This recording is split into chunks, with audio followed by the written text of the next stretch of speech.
Hey Matthew, welcome to the 2x eCommerce podcast. Howdy, how you doing? I'm all right. I'm going to just jump right straight in. What, in your opinion, is the difference between a $1 million e-commerce business and a $10 million e-commerce business? For me, I would say in all reality, it's the owner. And because I believe that the owner has the responsibility and also the creates the atmosphere that's required to do that. And so the cadence of a $10 million store is quite a bit more than a 1 million store. And so there's a lot of things that have to happen to make that work. One would be obviously the website needs to convert at a high level, which is the area that we take care of.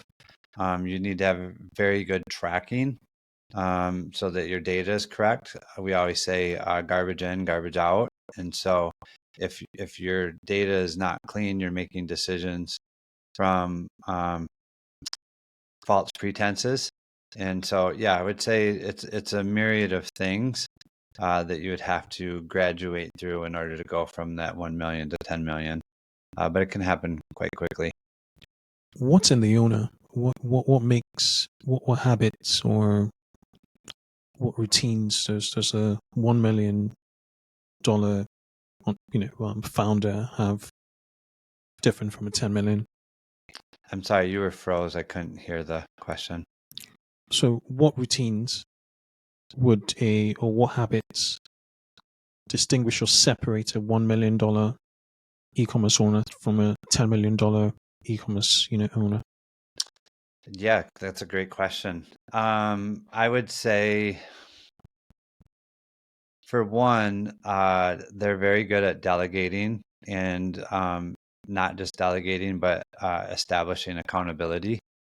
Because if you just pass it off and don't have the details that you need, I've seen it and witnessed it where the store is actually very successful, but the business struggles, and that is because of the systems and processes that are in place don't handle the cadence of volume. A lot of times, where I see that the most is around customer support. So they're more focused on the ones that fail or the ones that struggle. They're more focused on sales than they are on the customer experience and making sure that the follow through is done correctly. And so I would say, yeah, the biggest difference is one is front end focused. The very successful ones are more back end focused. Should a store doing $1 million or less focus on conversion rate optimization? Yes. Yeah, Why? I would say the people or the experience that we've had helping, hundreds of them get over that $1 million mark and tens, I would say, I think we're probably close to 30 or 40 hitting the $10 million mark. The difference is where we see the hockey stick growth is when they're doing that 100 to 250,000 a month. So they know they have a good product. They know they have an audience, but their store isn't optimized. And when they optimize their store, that gives them the ability to scale very fast. And we've taken, several of them from that 200 grand a month to $1 million a month, in 3 to 4 months. So, yeah, I think that's the smaller the store is, the more valuable it is.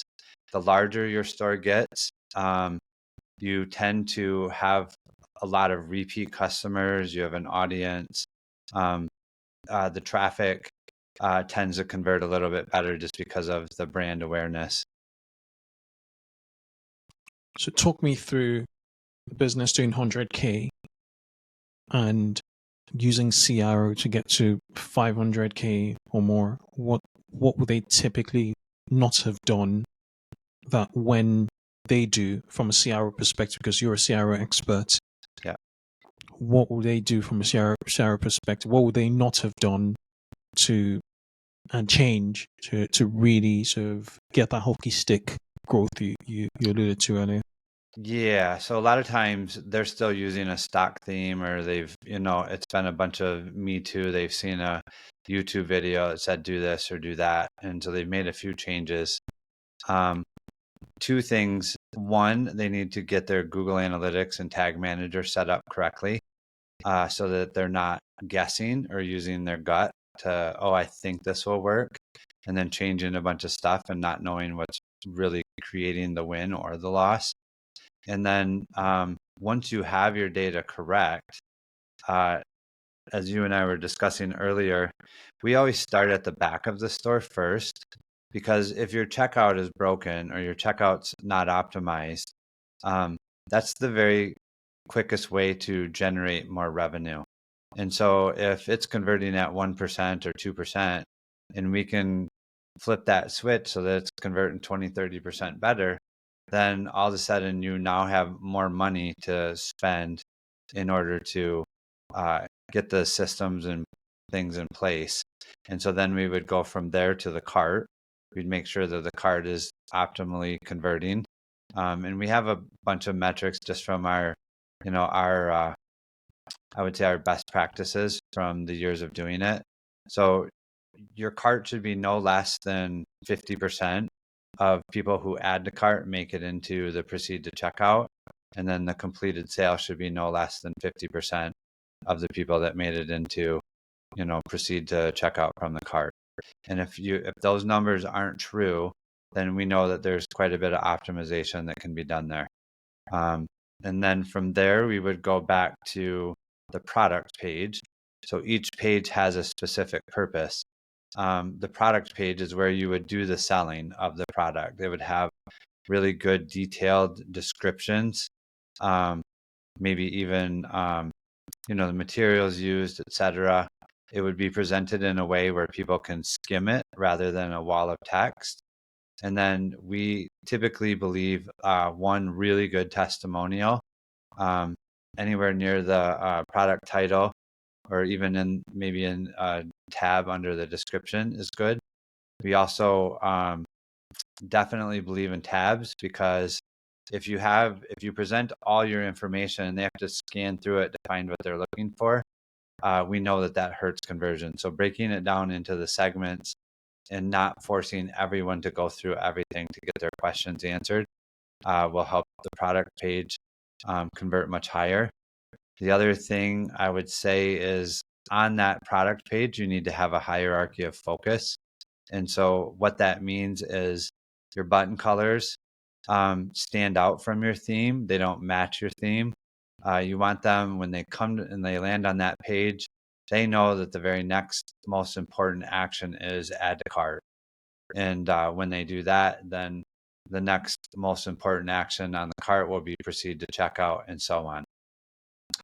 And so then from there, we know for a fact that the product page converts much better when there's a filter in front of it, and we call that a category page. So when you have a bunch of different products, if they can filter it closer to what they're looking for before they land on the product page, they convert 3 to 5 times higher. And so a lot of times landing them on a product page is actually not the best thing, because you're assuming that would be the product that they want, rather than letting them see a list of categories or a list of the products and then select from there. So the category page is basically a filter. That's all it is. It takes all the selections, and the easier that you make it, like Best Buy, they have thousands of products, but you can use the filter down the left side and narrow it down to the top 2 or 3 that you're looking for very quickly. And so we mimic a filter page just like that. And then the home page, the purpose of that is, did I land on the right site? Do they sell what I'm looking for? And then easy navigation. So the longer they stay on your homepage, the lower they convert. And a lot of people try to sell on their homepage. You'll see add to cart or quick add or quick view, all these different things. Every one of those actually hurts conversions. There's no way that they can add to cart say your average order value is 140, 150 bucks. They don't have enough information at that point to make a decision of whether it's worth 150. Is it a good quality product? Do I know, like, or trust you? And so all of those things actually lower conversions and create more clicks, which creates less sales. Okay. There's a lot to unpack, from there. First, I think you explained the way traffic actually filters through. So say 100 people have added to cart. Your expectation is that 50 of them will eventually be initiated to checkout, and then another 25 of them will make it to checkout, which makes a lot of sense. Yeah. Okay. And if it's less than that, then we know that there's optimization that can be done in those steps. Okay. So, just looking at a product page, right? Where do you optimize first, desktop or mobile? Mobile for sure. So the majority of traffic now, over 80%, is mobile. And I say that with one caveat. We certainly have some very high average order value clients that is in the $2,000-$3,000 range per product. And so they certainly convert higher on desktop because it takes more education.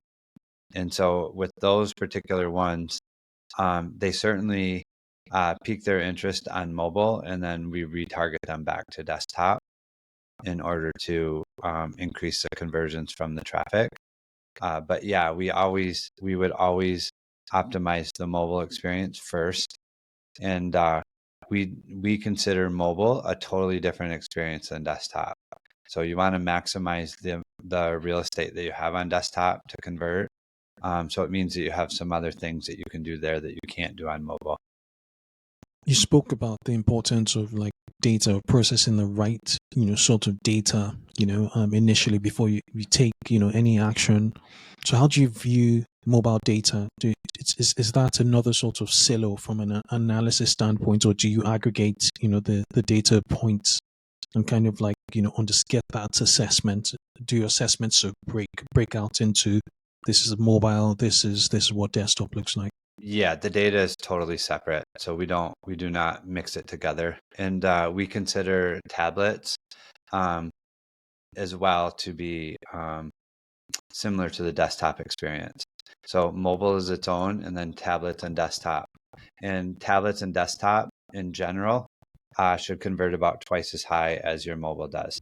So if you have an average order, or average conversion of 4%, 5%, it may be 6.5 on desktop and 3 on mobile. If there's a bigger disparagement than that, then we go look because we figure something's broken on one of the two different experiences, and we'll check. It could just be as much as like, it's not displaying great on Apple devices, and because so many buyers are on Apple, we know that we'll check screen resolutions and that stuff right away, and that alone can make your mobile convert much better just by getting those things correct. Okay, so for platforms such as Shopify, where there are very limited parameters or limited things you can do, changes you can make to checkout, how do you optimize checkout on a platform like Shopify? Yeah, so we know obviously a bunch of our stores use Plus, so then we get to access to liquid code. But the other thing is there's other changes that you can do right in the form fields as far as how you display the header, thank you page, things that you can do. All of those are important and are very well thought out. And I'll give you an example. Actually, I'll give you two examples that any of your users can use. And they will automatically, like, it's never not work. They will automatically see an increase. So where you ask for their email, obviously we track form field errors. And so we tested text in there.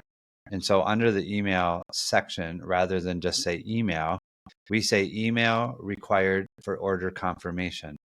And the reason why we do that, I was reading a book called Biology, and they basically said people don't mind giving you information if you give them a reason why. And they use the example of cutting in line. And so if you say, hey, can I cut in line? 80% of the people said no. 20% allowed them to. And then they said, hey, do you mind if I cut in line? My kids are late for school and they need to hurry up. Then it was the opposite. 80% said yes and 20% said no. So same request, just one had a reason, the other one didn't, and it totally flipped the equation. And we found that to be true too. And so we've tried all different texts in there, and we've never been able to beat required for order confirmation. And if you think about it, of all the emails sent for any purpose, order confirmation averages over 80% open rate. So it's the most opened email ever. And so by telling them, hey, we need your email for order confirmation, we tend to get a much better email. And no, it reduced our number of errors by hundreds of percent. It was crazy. And so by doing that, you also have their best email for abandoned cart recovery and retargeting and all the rest of the stuff that goes along with that. So that one thing right there will certainly make you more money. And also everyone knows SMS is the most valuable form of recovery right now too. It's the most opened of any type of notification. And so in the phone field, we don't say it's optional. We don't leave it unrequired. We also say required for shipping notifications. And everyone wants to be notified when their product ships. And so by doing that, those two optimizations that you can do on any checkout, whether it's a Shopify Plus or regular, or whether it's WooCommerce, BigCommerce, whatever, you can change the form field language. Those two changes will absolutely bring up your abandoned recovery, your conversion to sale, and your SMS recovery as well. I really like that because you're really merging that form or the fear of missing out element into the form request, into data request. So they're taking an action to get a reward. So there's that cycle there, which is increasing conversions. Really good tip there. Really good tip. Yeah. Now for Shopify merchants who have a lot more flexibility in checkout with access to Liquid, what changes would you make at checkout to really bolster conversions? Because you can get the same amount of traffic, but if you double, conversions, it's just less effort, max reward. Yeah. So for sure, that's a really good place to, obviously we would use those same two optimizations, but then underneath where they put in their coupon code, we typically put testimonials, because at this is a point where they're about to exchange money with you. And so we want them to see the other happy customers, know how many you've served. And we use that as an example. And we've tested a lot of different things, and not much, actually nothing beats that, having 3 to 5 really good testimonials down below where it has the subtotal of what they're buying and how much it costs. That's interesting. I've not seen that, and it's very worthy of testing. Good stuff. And then stepping a bit further up the funnel with add to carts, what mistakes are merchants making with their add to carts experience? Yeah, so we see people putting in all kinds of upsells in their cart, and most of them don't have good data to track it. So all they do is they see that the app says, oh, your average order value went from 140 to 160, and they think, oh, great, I have an extra $20 per client. What they don't realize is, especially if the upsell is not super congruent and they can't just go, yes, I want that, and add it. If they have to leave the cart, go look at the product to see the details about it before they can add it, it actually lowers their conversion. So yes, their average order value goes up, but they have less customers. And so it's amazing how many very smart business owners don't actually realize and can't track the loss of additional customers, they just look at the average order value going up and think that they've automatically won, and that's not true. So I would say that when you're offering upsells in the cart, it's extremely important that it's a no-brainer. So if you're buying a device, a really good in-cart upsell would be a case for that device. So it's very easy. You know exactly what you're getting. You don't have to leave and go figure it out. Or if you're ordering a harness, adding a seatbelt, to keep your dog in the car, that would be very congruent. If you're selling a dress and you're trying to pair a pair of shoes with it, that's a terrible upsell in the cart. They have to leave and go look at the shoes and see 6 angles of them and but you see it happen all the time. And so they don't realize what they're actually doing is now they're introducing a new question. Oh, do I need shoes? Oh, do I have extra money for the shoes? Oh, am I going to wear the dress if I don't have the shoes? A whole bunch of other stuff. And I always say that, if they've got to that stage and they don't buy, you either have an unanswered question or they don't trust you. And so those are the two things that we're looking at that point. Are we making it Homer Simpson simple? When they're in the cart, we don't want to offer them a bunch of things. We literally just want them to become a customer because our product is good, our customer service is good. We've got those two things dialed in. We want them to become a customer, and we'll sell them again and again through good marketing and relationship rather than that first-time customer, them having to trust us for everything. True. It's a good point. Good point there, the congruence, because I was going to ask, why don't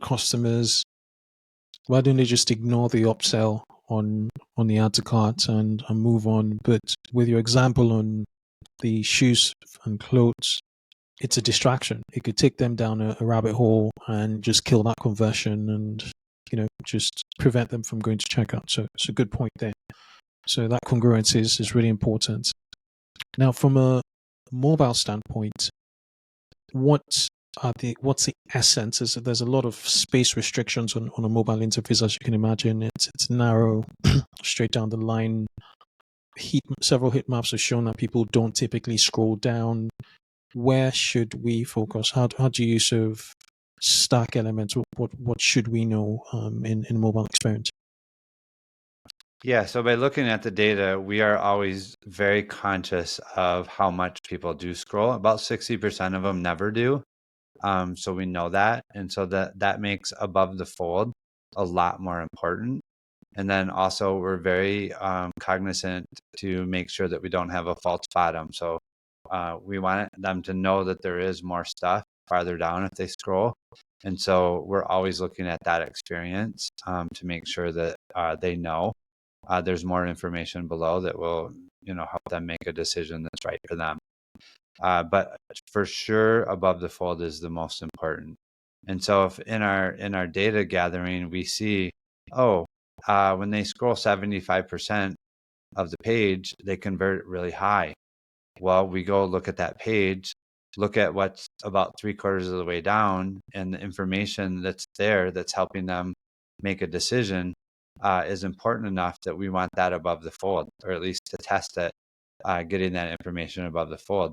We want the page to basically convert at the same rate all the way through. And then when they get to the end, automatically it will convert a little bit better, just because the people that do that much reading and going through it, they're gathering the information that they need to make the decision. And we find that those people convert a little higher than average.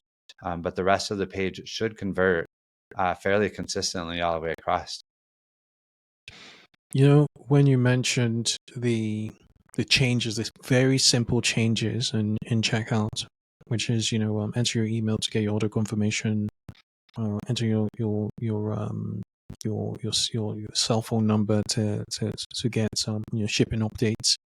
Those are like copywriting hacks, right? I don't want to say they're hacks, but they're based on psychology, and it's copy. It's simple copy. It's what people are reading. It's words. Using words to get better conversions. At a PDP level, which is a product description page, how could you repeat those sort of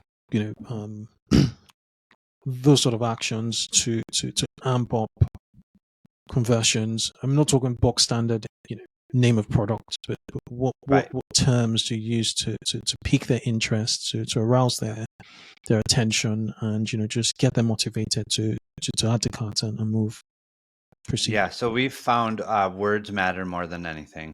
Those are the biggest conversion metrics. So on the product page, having your add to cart button say add to cart, not proceed to checkout or not buy now, converts much better. Why? Because people don't want to click on stuff where they don't know where they're going. Okay. And when they're on the product page and they click add to cart, they're not ready to buy now. If you watch thousands of videos of what people do when they're interacting with the site, I would say more than 50% of them put several items in their cart. Then they go in their cart and they start looking at stuff and removing what they don't want and then finish their purchase that way. And so buy now is too soon. So entering the conversation at the point of where you're at on the page, just like in the cart, then it says proceed to checkout. It doesn't say buy now because you're not buying yet. You're proceeding to checkout. Then you're going to move to shipping. Then you're going to add your payment and then you buy. And so by stepping down those micro commitments with words makes a huge difference. The other thing that we do, and now, I mean, we've done it so long and taught it so long that you actually see new themes coming out with it, but the unique value propositions underneath the add to cart. So, 10 years ago or 8 years ago, everybody put like payment icons. Well, everybody knows that you accept credit cards and stuff like that. And so putting those actually hurts because it makes it look old and antiquated. And it seems spammy like the drop shippers. And so underneath of there, based on your audience, we think that there's phrases that you can put there that are unique value propositions to you. Like how fast do you ship it? What's the language that your customer uses? How fast is it? How fast is it going to leave? Just a whole bunch of different things, which are questions that are in their mind when they need to make a decision if they want to buy something. Yeah, we ran a test on a PDP, and the small change we made was item ships next day, ships tomorrow. Ships within 24 hours. Yeah, we've done that, and it matters a lot. That gave an uplift of 20% to add to cart, so it's really, really good. Yeah, words matter, as you said.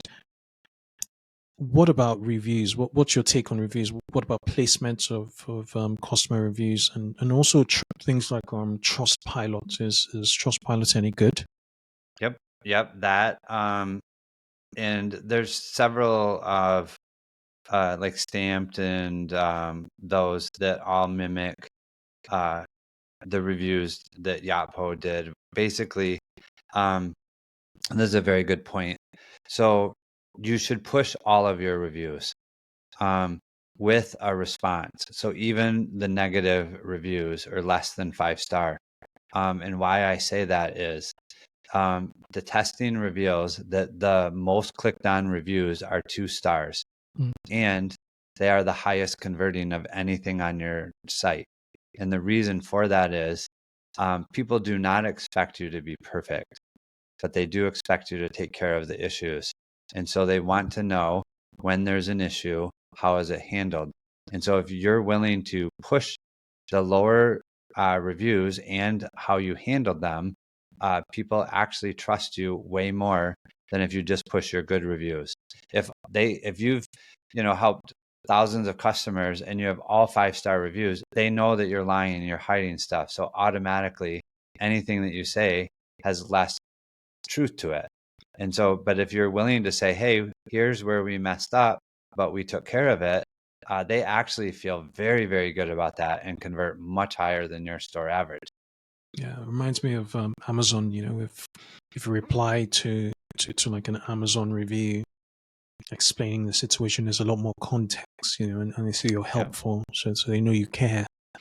Yep. and it starts to play to your advantage. So speaking of like credibility, what about social selling? So there's huge buzz outside of websites, as you know, and social media, TikTok, Instagram, with creators and influencers selling and with great success. So as selling channels, are you seeing any trends of bringing creator content, particularly short form video, to product pages to further reinforce credibility, or is that just a No, nice we've to used have? it.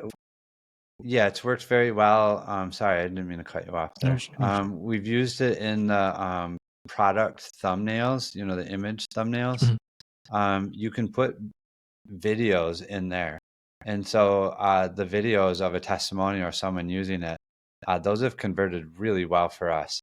The same as like when a customer does almost like it's not really an unboxing, but they're excited about it and they kind of show how they received it. Those work really, really well too. So the more transparent that you are, and then obviously, like we were just talking about, you pair that with you giving the honest reviews that you've got, it matters a lot, and it can make a substantial difference in the amount of add to carts that happen off that product page with those two elements done right. So you get your product images matter. That's really we've had huge conversion boosts by changing product images, making sure that you don't just put in 8 thumbnails and 6 of them add no value. So we say don't add a thumbnail unless it actually adds value different than the other ones. So typically 4 or 5 is like the max that you would do, depending on what it is. A picture of the product, a lifestyle shot, a comparison next to something so they can see the actual size, especially important for supplements. Like if you have a very small bottle, but they can't tell that, then when they get the bottle, they automatically feel gypped if it's small. But mhm. if you show it like in relation to someone's hand or a few other things like that, we notice that makes a huge difference. And then I would say also like an infographic work really good, and then that video. So those are the thumbnails that we always look to have. Okay, okay, makes sense. Makes sense. Makes sense. I'm just trying to think about any other elements on a PDP on a product page. Yeah, third party endorsement.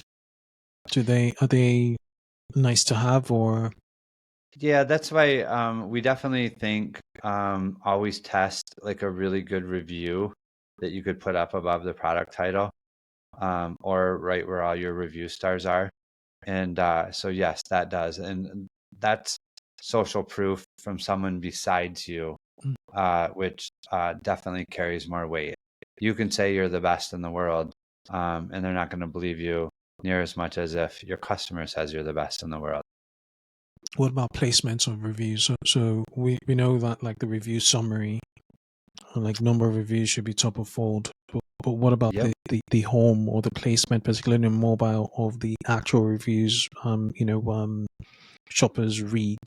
Where would Yeah, you place definitely it? down below so that when we make that review clickable up top so that it automatically takes you down to the reviews. And again, like you said on Amazon, where people can ask their questions and get answers, all of that should be included and helps conversions. So you want your reviews to actually be like a live growing thing based off of people asking questions, you responding to it. That type of review system certainly helps conversions a lot. Okay, makes sense. So thinking about images, like the visuals of a site, what have your test or what's your take on humans, actually having humans? What's the ratio of humans to product and on the page? Well, is there any science to having more people in the visuals versus? Not that I'm aware of. I Okay. think maybe with certain products that might be, but as a general rule of thumb, no. We think that a product shot, the product by itself, a product in a lifestyle shot. So like, again, so you can see the size of it, get some sort of relation to it.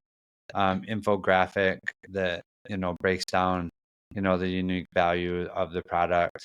And then either like a price comparison Mhm. or a product comparison showing the features and benefits of yours compared to others. And again, another thing that we've tested extensively is that product comparison chart doesn't have all green on you and all red on the others, because then again, they just totally negate it. So make it a true product comparison chart. If you beat them on 3 or 4 categories, that's fine. And it's fine if you lose on 1 or 2. Hopefully you're losing on 1 or 2 that are a little more or less significant. Like, maybe your ship time is typically an extra day or 2. That could be on there. And you could say, you're going to get this other one a little quicker, but the reason why ours takes a little longer is because of XYZ. And so damaging admissions can be very calculated and also be very, very effective to help conversions. Makes sense. Makes sense. I want to wrap up with the homepage. What is one thing your homepage should communicate? Yeah, so it's very specific. What is your unique value? Why should they do business with you? So if they've landed on your homepage, what about you is the reason why they should buy from you and not some other competitor? And then the second thing that it needs is very easy navigation to what we would call your money making links. So most people have the menu. They try to offer everything that they can sell, and it's very confusing and it lowers conversions. So if every store has a couple of products that make 80% of their sales, those should be the navigation links. The rest could be found on the filter pages, category pages, etc. Do not use these big mega menus that create 80 choices before they even get pared down, before they get to the filter page. Yeah, and all of this is nuanced because the experience for like a single product website would be different to a website, Sure. a fashion website that has thousands or maybe hundreds of SKUs. So it's nuanced, but there's some first principles there to be had for sure, for sure, for sure. Yeah. Okay, yeah, Matthew, it's been incredible. Yeah, I've learned a thing or two from this convo. For people who want to find out, and for that, I'm actually really grateful. I'm actually really grateful. Want to get your take on artificial intelligence. I've been asking this question very, very often. How has it changed the CRO process? We're testing it a bunch of different ways. We're actually in the process right now. We created a GPT that's a data scientist, and we're letting it go through the GA4 data, and it can find a lot more stuff than the regular human can, because it can look at it thousands of different ways, and it doesn't make mistakes. So that's one use case that we're doing right now. We've also created one that will actually do like an audit of the site. It took us about 2 or 3 weeks of refining it to get it really, really good. And so, yeah, there's certainly ways. I don't think it's replacing jobs. I think what it's doing is it's creating super employees. And so them having tools that make them better at their job and then able to check is probably where I think the first phase is. And so people really don't need to be as afraid of it as I think they are. And I think that fear keeps them from using it. And they're afraid, like, oh, if I use that, then they're going to replace me. I think more true is if you use it, you become more valuable to the owner. And when jobs are on the line, you're probably going to be the one that gets to stay. because you provide more value than the people that don't use it. That's a really good point. That's a really good point. I didn't realize ChatGPT could actually analyze a website. I know it can build a website. Super interesting. Okay. Good stuff. Interesting. And some merchants are on installing Google Analytics. What's your take on that? And the reason why is due to just performance. So they want better site speed. They think it's bloated. And what are your thoughts on that?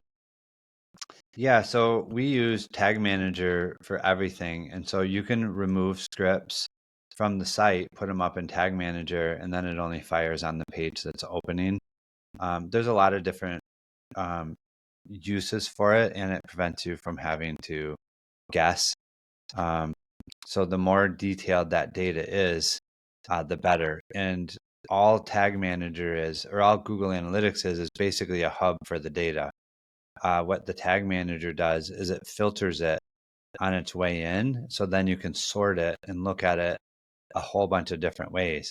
So if you don't use the Tag Manager to filter it and sort it, you basically have a whole bunch of data inside of Google Analytics, but you can't dissect it different ways in order to make very powerful assumptions about what the data is telling you.